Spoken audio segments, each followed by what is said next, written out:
So, good morning, students. The next chapter is the designing organizational structure, which is the third chapter of this syllabus. And then start with the term organization. So, first of all, what is organization? Organization is a process which integrates different types of activities to achieve organizational goals and objectives. To achieve these goals, there must be competent management providing them all those factors to perform their job efficiently and effectively. तो इसका meaning क्या है कि organisation एक process है जो बहुत सारी एक्टिविटीज को क्लब करता है, इंटीग्रेट करता है। कौन किस पर्पस के लिए? To achieve the organizational goals and objectives. Means जो भी किसी भी ऑर्गेनाइजेशन का कोई गोल है या जो ऑब्जेक्टिव उन्होंने डिफाइन कर रखे हैं कि हमें ये चीज फ्यूचर में अचीव करनी है, उस चीज को अचीव करने के लिए बहुत सारी एक्टिविटीज को इंटीग्रेट करते हैं, उस प्रोसेस को बोलते हैं organisation.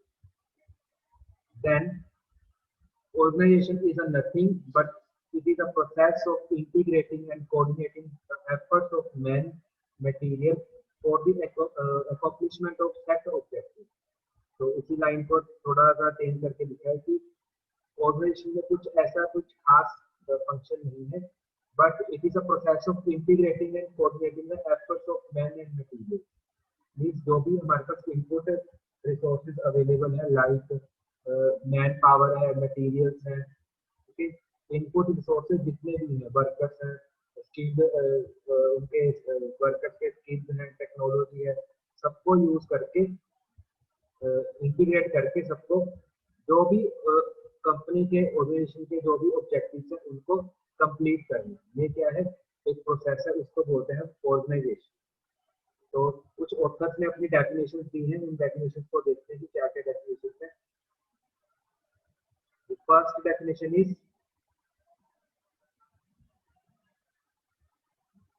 organization is a process of identifying and grouping the work to be performed, defining and delegating responsibility and authority, and establishing relationship for the purpose of enabling people to work more effectively together in accomplish objectives. तो वही चीज है कि organisation क्या है? एक सबसे पहले कौन कौन से प्रोसेस हमें या कौन कौन सी एक्टिविटीज परफॉर्म करनी है उनको आइडेंटिफाई करेगा। Then grouping the works to be performed, उसमें क्या है? जो भी ग्रुप मेंबर्स होंगे, टीम मेंबर्स होंगे, उनको वो चीज ग्रुप्स में कि इतने नंबर ऑफ वर्कर्स या इतने नंबर ऑफ एम्प्लॉइज इस एक्टिविटी को परफॉर्म करेंगे। Then defining and delegating responsibility and authority, उस चीज की, उस एक ग्रुप एक्टिविटी की रिस्पॉन्सिबिलिटी किसी मींस जो वर्कर्स है उनको रिस्पॉन्सिबिलिटी दी जाएगी कि आपको ये काम परफॉर्म करना है। Then establishing relationship for the purpose of enabling people to work more effectively together in accomplish objectives. तो जो ग्रुप मेंबर्स हैं उनका आपस में एक सोशल रिलेशनशिप भी बेटर बनाएगा, जिसका सीधा इफेक्ट किसके ऊपर पड़ेगा? ऑब्जेक्टिव्स को कंप्लीट करने के लिए। तो ऑर्गेनाइजेशन का मीनिंग क्या है? सबसे पहले कि कौन कौन से प्रोसेसेस है उनको आइडेंटिफाई करना, फिर कितने नंबर ऑफ वर्कर्स उस पर्टिकुलर एक्टिविटी को परफॉर्म करेंगे, देन वो जो पर्टिकुलर एक्टिविटी है या टास्क है या कोई रिस्पॉन्सिबिलिटी है तो किस ग्रुप टीम को जाएगी, उनको रेफर करना उस चीज को। देन वर्कर्स का आपस में एक सोशल रिलेशनशिप बना के रखना ताकि वो अच्छे से अपनी 100% एफिशिएंसी से उस काम को कंप्लीट कर सकें। Then the next definition is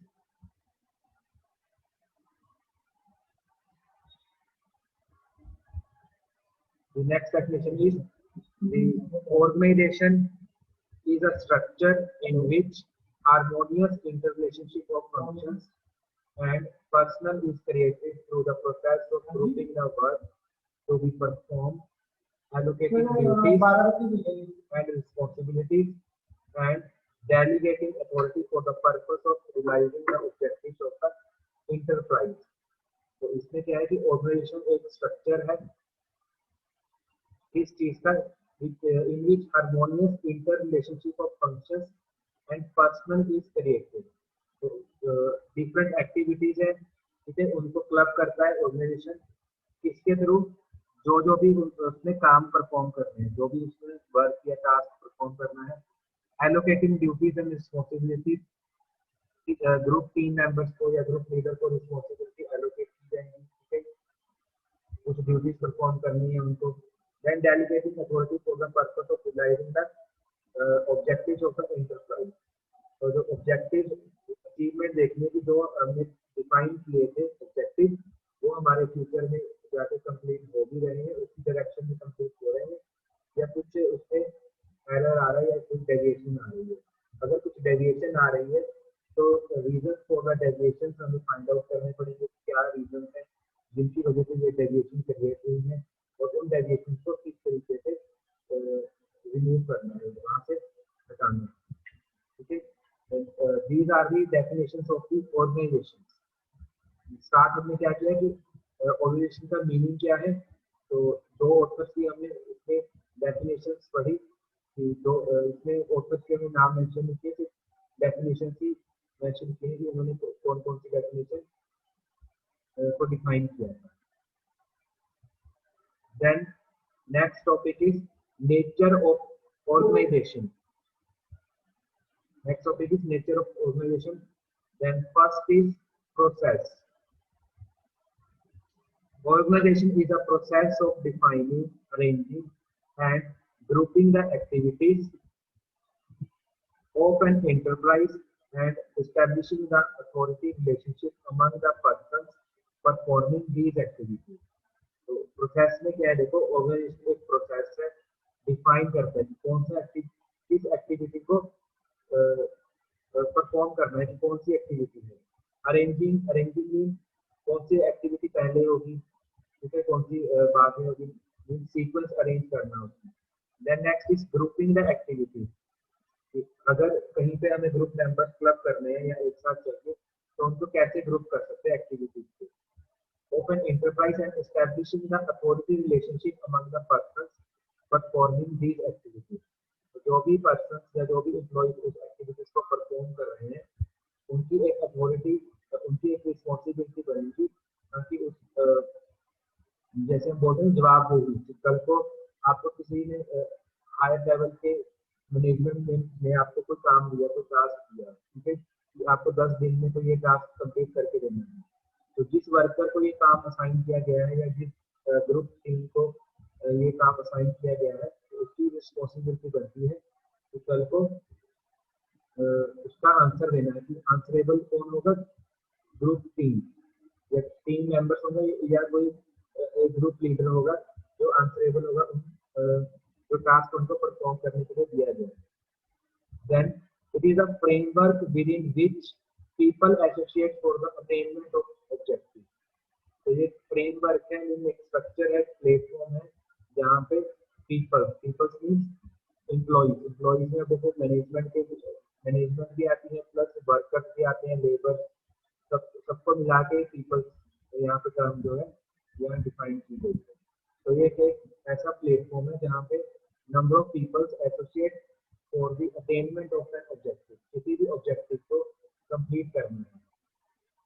for example मान लो कोई गियर बना रही है कोई, ठीक है, कंपनी, स्मॉल इंटरप्राइज है, ठीक है, गियर मैन्युफैक्चरिंग कंपनी है, तो उनका ऑब्जेक्टिव क्या है कि अपने जो उनके पार्ट्स हैं, प्रोडक्ट्स हैं, वो अच्छी क्वालिटी के and with in the demand, की जब भी कोई डिमांड कम नहीं होनी चाहिए मार्केट में, इस तरीके से उनको नंबर ऑफ जो प्रोडक्ट्स हैं अपने बना के रखने हैं, ताकि अब उनका ऑब्जेक्टिव क्या है, तो क्वालिटी मेंटेन रखनी प्लस डिमांड को कंप्लीट रखना है, कि अगर कोई डिमांड आ रही है तो उतने नंबर ऑफ प्रोडक्ट्स को पहुंचाना है या नंबर ऑफ प्रोडक्ट्स को उसने मैन्युफैक्चर करना है। तो इनके ऑब्जेक्टिव क्या है, ये दो ऑब्जेक्टिव। तो इन ऑब्जेक्टिव्स को पूरा करने के लिए क्या क्या चीजें बैकग्राउंड में काम कर रही है। सबसे पहले इनपुट पावर काम कर रही है, इनपुट रिसोर्सेज क्या क्या है, मैन पावर क्या है हमारे पास, रॉ मटेरियल क्या है, मशीन क्या है, इक्विपमेंट क्या है, कौन कौन से उसको वर्कर्स परफॉर्म कर रहे हैं, स्किल्ड लेबर है, नॉन स्किल्ड लेबर है, मैनेजमेंट के एम्प्लॉइज हैं, ठीक है। तो सारे क्या है जो एक ग्रुप एक्टिविटी में काम करते हैं और इस पर्पस के लिए उस ऑब्जेक्टिव को कंप्लीट करने के लिए। Next is the framework provides the means for assigning activities to various parts and identifying the relative authorities and responsibilities of those parts. In simple terms, organization is a process by which the chief executive as a leader groups his team in order to get the work done. तो last में उन्होंने summarise किया है कि organisation क्या है, एक chief executive है। चीफ एग्जीक्यूटिव एक ग्रुप लीडर है जो अपनी उसने आगे फर्दर टीम्स को डिवाइड कर रखा है। फॉर एग्जांपल आप कॉलेज की बात ले लो, किसी इंस्टीट्यूट की बात ले लो, ठीक है। जैसे टॉप लेवल के ऊपर या कोई डायरेक्टर होगा या कोई प्रिंसिपल होगा, ठीक है। अब जो प्रिंसिपल या डायरेक्टर है वो डायरेक्टली किसी भी डिपार्टमेंट में किसी भी डिपार्टमेंट का काम नहीं देखते, डायरेक्टली डिपार्टमेंट का काम नहीं देखते। उन्होंने आगे रिस्पॉन्सिबिलिटी किसको दे रखी है, हेड ऑफ द डिपार्टमेंट को। हेड ऑफ द डिपार्टमेंट का काम है कि अपने डिपार्टमेंट की जितनी भी एक्टिविटीज हैं, जितने भी टास्क हैं, ठीक है। फॉर एग्जाम्पल कोई अकेडमिक जो चल रहा है आपका स्टडी रिलेटेड जितने भी काम है, ठीक है, या बच्चों की कोई और स्टूडेंट्स की कोई और प्रॉब्लम है अपने डिपार्टमेंट में, ठीक है। तो उनको उस एक्टिविटीज को या उन टास्क को देखना किसका काम है, हेड ऑफ द डिपार्टमेंट। और जो डायरेक्टर और प्रिंसिपल होंगे वो क्या करेंगे, हेड ऑफ द डिपार्टमेंट से रिपोर्ट मांगेंगे कि आपके डिपार्टमेंट में क्या चल रहा है, ठीक है, किस तरीके की एक्टिविटीज है, कोई स्टूडेंट्स की कोई प्रॉब्लम है। अब ये थोड़ी ना कि जो प्रिंसिपल है या डायरेक्टर है वो डायरेक्टली स्टूडेंट से कॉन्टेक्ट करेंगे कि हाँ जी वन बाय वन आप अपनी प्रॉब्लम डिस्कस करो। तो एक चेन बनी हुई है, हायरार्किकल बनी हुई है। उसी चेन में ये सारे जो एक्टिविटीज है वो परफॉर्म होती है किसी भी ऑर्गेनाइजेशन में।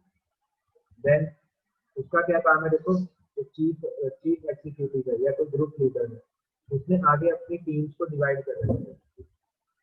जैसे कॉलेज में भी होता है कि 4 डिपार्टमेंट है, 5 डिपार्टमेंट है, तो 5 डिपार्टमेंट के हेड ऑफ द डिपार्टमेंट होंगे, वो अपनी डिपार्टमेंट की एक्टिविटीज की जितनी भी रिपोर्ट है वो आगे टॉप लेवल अथॉरिटी को या जैसे कोई प्रिंसिपल है, डायरेक्टर को उन तक पहुंचाएंगे। तो एक चेन में ये काम होता है, इसको हम बोलते हैं organization. Next, structure. The function of organizing is the creation of structural framework of duties and responsibilities to be performed by a group of people for the attainment of objectives of the concern. तो structure मतलब एक structure बनेगा, structure की कितने group members, पहले देखो structure में क्या आएगा, कितने ग्रुप बनेंगे, कोई भी टास्क है, कोई भी ऑब्जेक्टिव है, उसको कंप्लीट करना है। पहले तो हमें क्या पता होना चाहिए कि नंबर ऑफ ग्रुप्स कितने बनेंगे उस टास्क को कंप्लीट करने के लिए, ठीक है। देन एक ग्रुप में कितने टीम मेंबर्स होंगे वो भी डिफाइन करना पड़ेगा। तो वो उस चीज को क्या बोलते हैं, it is called as the structure of organization. कितने ग्रुप्स होंगे, एक ग्रुप में कितने टीम मेंबर्स होंगे उस एक्टिविटी को परफॉर्म करने के लिए, ठीक है। It is known as structure of the organization. Then the organization structure consists of a series of relationships at all levels of authority. Then an organization as a structure contains an identifiable group of people contributing their efforts toward the attainment of goals. तो structure में क्या होगा, identifiable group means उनको identify करना पड़ेगा कि कितने जो ग्रुप हैं वो एक्चुअल में काम कर रहे हैं, जो हमें मेजॉरिटी ऑफ आउटपुट दे रहे हैं, ठीक है। Contributing their efforts toward the attainment of goals means जितने भी हमारे ऑब्जेक्टिव्स हमने प्री डिफाइन कर रखे थे उनको कंप्लीट करने के लिए कितने ग्रुप एक्टिविटीज परफॉर्म हो रही है, कितने ग्रुप एक्चुअल लेवल पे काम कर रहे हैं। It is an important function of management to organize the enterprise by grouping the activities necessary to carry out the plan into administrative units and defining the relationship among the executive and workers in such units. तो इसमें क्या है, देखो management का ये सबसे बड़ा function है कि इस तरीके से ग्रुप जो एक्टिविटीज है उनको ग्रुप करना है, ठीक है, कितने टीम मेंबर्स रखने हैं, कैसे कैसे प्लान बनाना है, तो आपस में जो वर्क करते हैं उनका आपस में रिलेशनशिप कैसा होना चाहिए, ठीक है, तो जिसका सीधा इफेक्ट किसके ऊपर पड़ेगा, प्रोडक्टिविटी ऑफ द कंपनी या organisation. Then third point in the nature of organization is dividing and grouping the activity. So देखो, organization means the way in which the parts of an enterprise are put into working order. In doing such, it calls for the determination of parts and integration of one complete whole on the other. In fact, organization is a process of dividing and combining the activities of an enterprise. इसमें आप इस तरीके से लेके चलो, example देखो, company का objective है कि हमें एक दिन में 1000 पार्ट्स अपने मैन्युफैक्चर करने हैं, ठीक है। 1000 पार्ट्स क्या होंगे, एक वर्क स्टेशन पे तो बनेंगे नहीं, ठीक है, तो वहां पे क्या होंगे, नंबर ऑफ डिपार्टमेंट्स बने होंगे, अलग अलग ग्रुप्स बने होंगे। मान लो वहां पे 10 ग्रुप्स हैं, 10 ग्रुप्स को रिस्पॉन्सिबिलिटी मिली है कि आपको भी पार्ट्स बनाने हैं, आपको भी बनाने हैं, सबकी रिस्पॉन्सिबिलिटी है कि हमें अपने जो प्रोडक्ट्स है वो मैन्युफैक्चर करने हैं। हमारा जो गोल है या ऑब्जेक्टिव है वो क्या है, 1000 पार्ट्स पर डे बनाने हैं। देन जो भी ग्रुप अच्छे से परफॉर्म करेगा तो क्या किया उन्होंने, 1000 पार्ट्स बनाने थे। उस 1000 पार्ट्स को बनाने के लिए उन्होंने ग्रुप एक्टिविटीज डिवाइड कर दी थी। उसी को जो जितने भी ग्रुप्स हैं पार्ट को उन्होंने सबने एक जैसे ही बनाने हैं, ठीक है। तो उन्होंने क्या किया, एक टास्क, एक चीज को कंप्लीट करने के लिए, एक ऑब्जेक्टिव को कंप्लीट करने के लिए उसको ग्रुप्स में डिवाइड कर दिया। देन ये मैनेजमेंट के ऊपर है कि कब उस ग्रुप एक्टिविटीज को डिवाइड करना है और कब उनको कंबाइन करना है, ठीक है। तो इसका मीनिंग है dividing and grouping the activities. तो किसके ऊपर डिपेंड करेगा, जो आपकी प्रोडक्ट का नेचर है या आपकी डिमांड मार्केट में चल रही है उसके ऊपर डिपेंड करेगा। अदर फैक्टर्स भी हैं, कब एक्टिविटीज को आपको डिवाइड करना है एंड कब उसको ग्रुप करना है, ग्रुपिंग में लेके आना है। Then activities of an enterprise are required to be distributed between the departments। यही चीज आज देखो, जो भी एक्टिविटीज है वो डिफरेंट डिपार्टमेंट्स में डिस्ट्रीब्यूट कर रखी है और sections as well as between the persons for securing the benefits of division of labor and specialization। किसके किस बेस के ऊपर इनको डिवाइड किया जाएगा कि जो वर्कर्स की स्पेशलाइजेशन है उनके ऊपर इन ग्रुप्स को डिवाइड किया जाएगा। आर टू बी इंटीग्रेटेड और combined for giving them a commonness of purpose. जब देखो कॉमननेस आएगी, कॉमननेस में एक पर्पस को ही कंप्लीट करना है, तब उसको ग्रुप में कर देंगे, इन एक्टिविटीज को ग्रुप कर देंगे, इंटीग्रेट कर देंगे। जब हमें इंडिविजुअल चाहिए या ग्रुपिंग में चाहिए तो उनको डिवाइड करेंगे।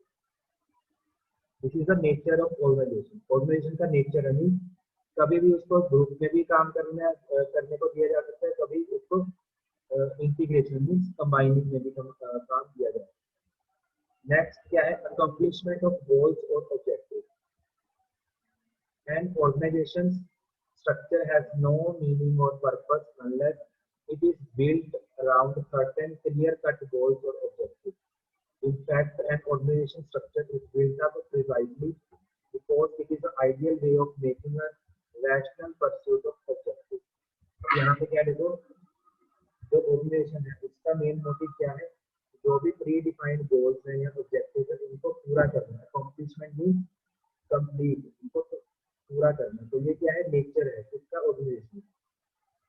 तो किस तरीके से कंप्लीट करना है, कौन सी एक्टिविटीज है, कैसे कैसे परफॉर्म करना है, कितने नंबर ऑफ ग्रुप्स बनाने हैं, वो सारा इसमें आ जाए। Next is authority responsibility relationship.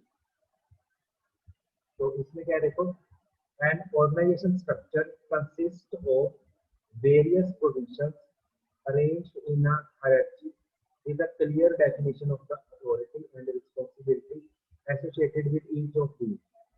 तो इसमें क्या देखो, कोई भी ऑर्गेनाइजेशन है, तो मैं यहाँ पे बना के दिखा देता हूँ थोड़ा सा।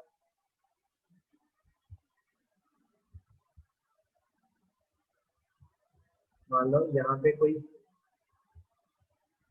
ये क्या है, टॉप लेवल मैनेजमेंट के ऊपर कोई हमारे पास एम्प्लॉई है, ठीक है। तो मीन्स काम जो है आगे डिवाइडेशन में, ठीक है। यहाँ पे मान लो चीफ एग्जीक्यूटिव है कंपनी के, देन उन्होंने अब जो भी ऑब्जेक्टिव मतलब जो भी काम है उसको 4 डिपार्टमेंट में डिवाइड किया हुआ है। तो ये चारों क्या होंगे, head of the department. Then आगे क्या होंगे, ग्रुप मेंबर्स होंगे। तो इन ग्रुप मेंबर्स का एक कोई लीडर भी होगा, ठीक है, ग्रुप लीडर। तो इस तरीके से एक चेन बनी हुई है, इसको हम बोलते हैं हायरार्की, ठीक है। देन इसमें क्या देखो, जो मान लो यहाँ पे एम्प्लॉई है, यहाँ पे कोई वर्कर है, वो किसके साथ कम्युनिकेट करेगा, अपने ग्रुप लीडर के साथ। ग्रुप लीडर किसके साथ कम्युनिकेट करेगा, हेड ऑफ द डिपार्टमेंट के साथ। हेड ऑफ द डिपार्टमेंट किसके साथ कम्युनिकेट करेगा, चीफ एग्जीक्यूटिव के साथ। तो ये क्या है, एक चेन बनी हुई है, एक स्ट्रक्चर बना हुआ है, जिसके थ्रू कोई भी काम या तो अथॉरिटी है, जिसके पास अथॉरिटी किसके पास होगी, तो टॉप लेवल के ऊपर है, सुपरवाइजर है, ठीक है। सुपरवाइजर के पास पावर है काम देने की, अथॉरिटी है उसके पास काम देने की अपने वर्कर्स को, और वर्कर्स की रिस्पॉन्सिबिलिटी बनती है उस काम को कंप्लीट कब कैसे करना है, ठीक है। उस काम को कंप्लीट करके देना है। तो वो किस क्या है, अथॉरिटी रिस्पॉन्सिबिलिटी रिलेशनशिप। किसी पर्सन के पास अथॉरिटी होगी, किसी के पास रिस्पॉन्सिबिलिटी होगी। देखो कुछ सब एक लेवल पे तो है नहीं, ठीक है। कोई हायर लेवल पे है, कोई लोअर लेवल पे है, ठीक है। या अब इसको अथॉरिटी किसके पास होगी, जो हायर लेवल पे है उसके पास अथॉरिटी है लोअर लेवल के ऊपर जो भी वर्कर्स है, एम्प्लॉई है, उनको काम देनी। तो अथॉरिटी किसके पास है, हायर लेवल, और हायर टू लोअर जाती है, ठीक है। जो रिस्पॉन्सिबिलिटी है वो क्या है, लोअर टू हायर जाती है।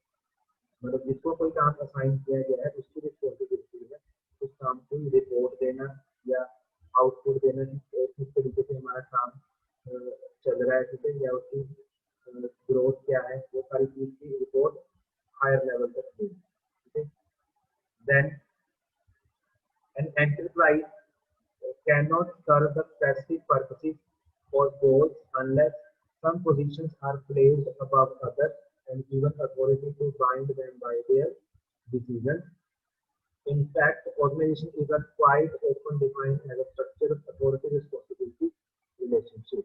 तो इसमें वही चीज डिफाइन की गई है कि किसी भी ऑर्गेनाइजेशन में अथॉरिटी रिस्पॉन्सिबिलिटी रिलेशनशिप होता है, उस तरीके से कोई भी ऑर्गेनाइजेशन अपने टास्क को कंप्लीट करती है। Then last point is in the nature of organization is human and material aspects. The organization deals with the human and material factor in business. Human element is the most important element in an organization. To accomplish the task of building up a sound organization, it is essential to prepare an outline of the organization which is logical and simple. The manager should then try to fit in suitable manner. तो इसमें क्या देखो, human and material aspect, किसी भी काम को complete करने के लिए उनके पास मैन पावर होनी चाहिए, प्लस मैन पावर के आगे ह्यूमन एस्पेक्ट, मटेरियल एस्पेक्ट के आगे रॉ मटेरियल की जो अवेलेबिलिटी है, ठीक है, ट्रांसपोर्टेशन कॉस्ट है, वो क्या आगे सारे कुछ material aspect. These factors also influence the working of an organization. तो जो ये वाले फैक्टर्स हैं, ह्यूमन एंड मटेरियल एस्पेक्ट्स हैं, ये भी क्या है, किसी भी ऑर्गेनाइजेशन को इफेक्ट करते हैं, ठीक है। देन यहाँ पे देखो कि human element is the most important element in an organization. तो जो ह्यूमन एलिमेंट है, ह्यूमन फैक्टर्स है, वो सबसे ज्यादा इफेक्ट करते हैं किसी भी ऑर्गेनाइजेशन को। These are the 6 points in the nature of organization. एक बार दोबारा से इसको गो थ्रू हो लेते थे हमने आज क्लास में क्या क्या चीजें डिस्कस की हैं। The first of the meaning of the organization.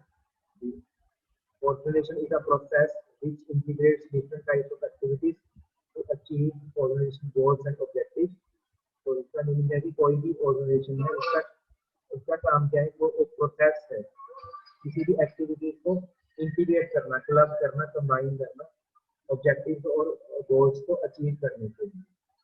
ठीक है, अब उससे एफिशिएंटली एंड इफेक्टिवली कैसे वर्कर्स या एम्प्लॉयज अपना काम करेंगे उस चीज को देखना, इसका काम है management. Then these are the definitions of given by some authors. That is, organization is the process of identifying and grouping the works to be performed. सबसे पहले अपने काम को आइडेंटिफाई करना, फिर उनको ग्रुप्स में किस तरीके से ग्रुप्स बनाने हैं जिसे काम को कंप्लीट करने के लिए। Then defining and delegating responsibility and authority. अभी हमने डिस्कस किया कि अथॉरिटी एंड रिस्पॉन्सिबिलिटी एक रिलेशनशिप चलना चाहिए किसी भी ऑर्गेनाइजेशन में। देन जो सोशल रिलेशनशिप है अमंग दी वर्कर वो भी मेंटेन रहना चाहिए किसी भी ऑर्गेनाइजेशन में। And these are the points of the nature of organization. First is process, किस तरीके से कोई भी ऑर्गेनाइजेशन काम करती है, कैसे कैसे एक्टिविटीज परफॉर्म करनी होती है। ठीक है, ये पूरा प्लेटफॉर्म होता है, it is known as framework for the conversion of various activities into the output of the company. Then structure की किस तरीके से स्ट्रक्चर होती है, हायरार्किकल लेवल हमने पढ़ा है इसको। ठीक है, then dividing and grouping the activities according to the requirement, activities को डिवाइड भी किया जा सकता है और ग्रुप भी किया जा सकता है। Then next accomplishment of goals और objectives, अपने गोल्स को कंप्लीट करना या ऑब्जेक्टिव जो प्री डिफाइंड ऑब्जेक्टिव है उनको कंप्लीट करना, वो भी क्या है, नेचर है जिसका ऑर्गेनाइजेशन का। Next is authority responsibility relationship, ये भी हमने डिस्कस किया। तो किसी के पास अथॉरिटी होगी काम को देना कि आपको ये टास्क कंप्लीट करना है इतने टाइम में। रिस्पॉन्सिबिलिटी किसकी है, जिसके पास वो काम असाइन किया जाएगा उसकी रिस्पॉन्सिबिलिटी है उसकी रिपोर्ट देने की, कितने किस डायरेक्शन में, पॉजिटिव डायरेक्शन में काम हो रहा है, कितने परसेंट काम हो गया। जो भी प्रॉब्लम्स है वो किसकी रिस्पॉन्सिबिलिटी होगी, जिसको स्टाफ असाइन किया गया। Next is human and material aspects, these are also discussed in this chapter.